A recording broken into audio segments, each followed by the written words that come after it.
Saga Benetton Formula 1990, la première pierre. Après 2 saisons dans l'ombre de Team Lotus, Nelson Piquet était au bord de la retraite. Il avait fermé la porte à McLaren en 1988, Williams avait encore la trahison de fin 87 en souvenir, et Ferrari était déjà complet. Il ne restait ainsi que peu de volants pour un personnage aussi haut en couleur. Une opportunité pour le jeune manager italien Flavio Briatore, qui estimait que pour une saison de transition, le triple champion du monde brésilien était le candidat idéal entre l'image de Benetton et la performance souhaitée en piste. L'entente entre les deux parties sera le premier grand coup du manager italien, avec le concours de Bernie Ecclestone.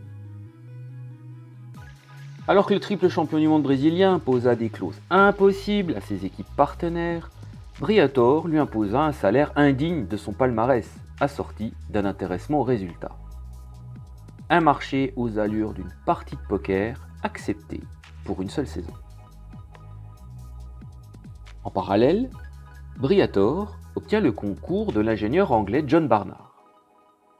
L'homme de la domination de McLaren dans les années 80 et du retour en grâce de Ferrari et qui arrivait à la fin de son aventure à Maranello. Un contrat de 3 ans lui sera proposé avec une carte blanche comme directeur technique et chef designer. Sa mission était d'améliorer la technologie de Benetton Formula. Après quelques semaines d'audit technique, le constat semble clair pour l'ingénieur star anglais. L'équipe Benetton Formula avait 1 à 2 années de retard sur Ferrari et McLaren. Barnard se pencha donc sur la nouvelle B190, réalisée par le concepteur Rory Bryan, en modifiant l'aileron avant et imposant des pontons plus classiques à la monoplace. Des modifications qui rendront les relations entre les deux hommes houleuses.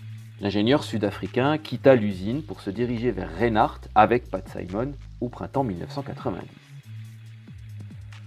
John Barnard, de son côté, imagine un véritable bureau d'études pour l'équipe.